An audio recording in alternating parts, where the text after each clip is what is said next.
Mga do, so nandito tayo sa likod bahay natin, no? Ay, ano pala, front pala. Anyway, so dito, mangunguha tayo ng kahoy para sa pagdadaing natin ng isda. So obviously, ito yung myrtle tree ko. Ito siya mga do, oh.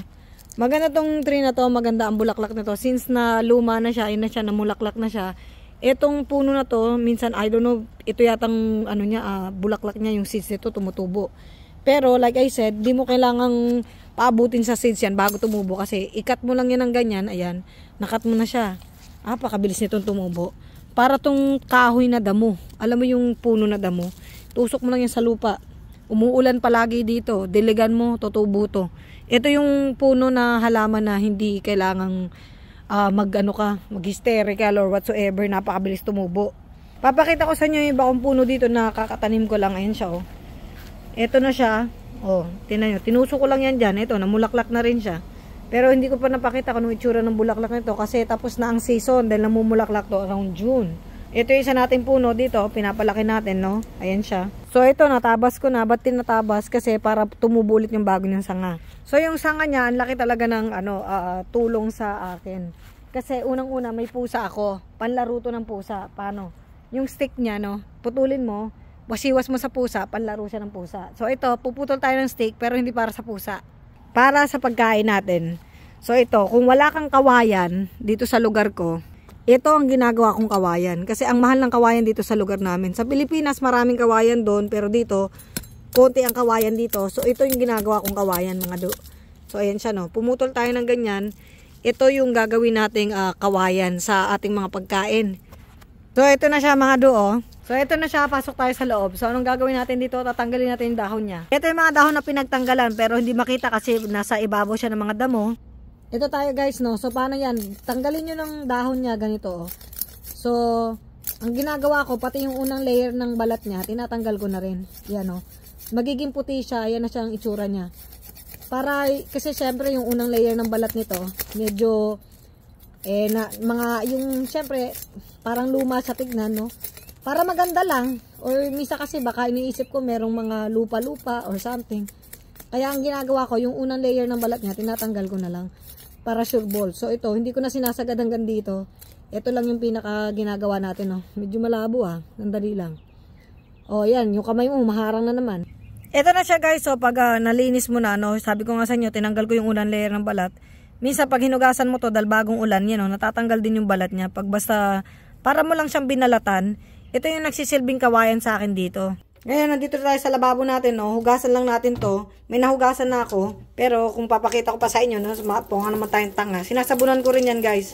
Pero, gusto ko talaga yung malinis na malinis. Dito tayo sa mabilisan. Ito na yung malinis na malinis, no. Sinabunan ko, in-scrub ko parang maiga. Yan na siya. Malinis na siya talaga. So, ito na yung ating daing na isda, no. So, napakadali lang yan. Tinanggal ko na talaga yung mga buto para less kasi masarap yung ulo ng ganitong isda.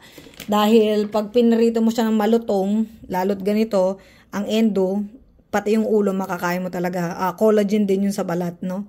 Sa ating health. So ito na siya, no? Yung mga kawayan ko. Bakit purpose yun? Kasi ito guys, ito yung mabibili nyo sa mga Walmart dito. Itong sa ilalim niya. Medyo nagraras kasi siya. Kaya para sa akin, para sure ball na hindi siya dumikit dyan, nilalagyan ko ng kawayan. Ngayon, kung wala, may ano ka naman, extra money ka, di wala namang problema, bumili ka ng kawayan.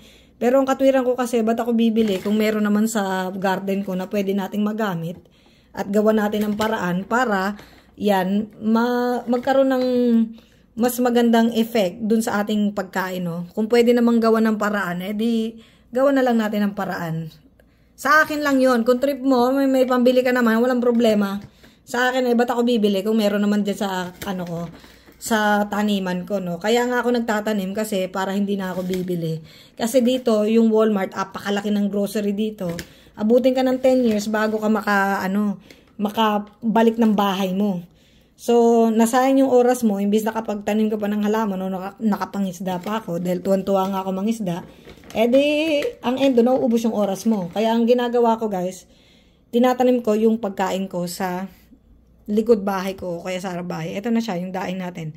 So, nababad ko na to for like maybe 3 or 4 days sa, puro salt. Yung iodized salt ang ginagamit natin. Yung iba may dilaw-dilaw kasi may turmeric tsaka may paminta. Kaya masarap ang pagkakabilad. So, papakita ko sa inyo kung saan ko binibilad to, no? Medyo hindi ko mapakita now, pero papakita ko sa inyo kung saan ko nilalagay.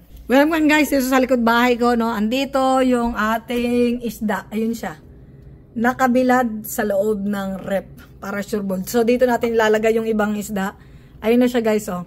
At ito na yung mga daing kong isda na natuyo sa loob ng rep. Para sure ball, sa rep lang siya. Kung sa rep nyo pinatuyo, sa rep lang talaga siya mananatili. Para mapanatili mo yung tagal, kahit abutin ka ng 1 year, okay, or 2 years to, nasa loob naman ng rep, o dry na dry siya, diba? O, walang langaw-langaw. Anytime you want. Nga lang, sobrang tigas nito. Ito yung ginagamit ko na sa panlaga sa tinola, no? Para sure ball. O, yan na siya. O, diba? Para sure ball, walang langaw. Nga lang, sobrang tigas. Kung gusto mong gayahin yung ganito, ang gawin mo, ibabad mo muna ito sa tubig para lumambot. Or ilabas mo sa labas ng bahay kasi wala siya talagang moisture eh. Labas mo muna ng 2 days. Ganon. Pero siguraduhin mo na nakakulambo ng bongga dahil yung mga langaw dito ang titinding pumasok sa kulambo. Kailangan yung sobrang malalambot din to guys basta ilalagay nyo sa laba kasi magkakaroon siya ng moisture. Dito kasi walang moisture kaya sobrang tigas niya. Ito yung nilalagay ko sa pag naggumagawa ko ng tinola. Ayos na. Yung daing na walang langaw.